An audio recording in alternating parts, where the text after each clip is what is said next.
Hello అండి, welcome to తమిక్ Sahasra blogs. శ్రావణ మాసం మొదలవడానికి ఇంకా 2 రోజులే ఉన్నాయి. మీ ఇంట్లో ప్రిపరేషన్స్ స్టార్ట్ అయ్యాయా? నేనైతే మా ఇంట్లో స్టార్ట్ చేశానండి. మా అత్తమ్మ గారు నేను కలిపి ఇంకా 2 రోజులే ఉన్నాయి కదా, హడావిడి పడకుండా 2 రోజులు సింపుల్ గా ఎలా ప్లాన్ చేసుకున్నానో మీతో షేర్ చేసుకోవాలనుకున్నాను. మొదటి రోజు మొత్తం హౌస్ అంతా క్లీన్ చేసుకోవాలి అని అనుకున్నా. మనకి హౌస్ మొత్తంలో ఎక్కువ టైం పట్టేది డీప్ క్లీనింగ్ అంటే కిచెన్. సో ఫస్ట్ నేను కిచెన్ తోటే స్టార్ట్ చేశాను.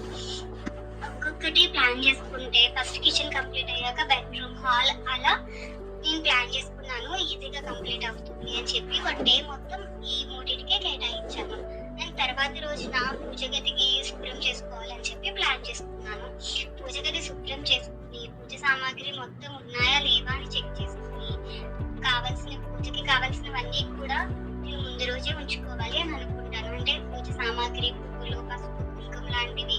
అంటే మా ఇంటి ఆచారం ప్రకారం నాకేం కావాలో అలా అన్ని ఉన్నాయా లేవా అనేది చెక్ చేసుకోవాలి అని అనుకున్నాను. 2వ రోజున పూజ రోజు నాడు హడావిడి అవ్వకుండా ఉండాలి అని. అలాగే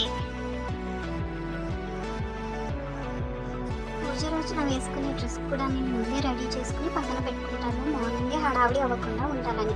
మీ ఇంట్లో ప్రిపరేషన్స్ స్టార్ట్ అయ్యాయో కామెంట్లో చెప్పండి. If you like this video please like.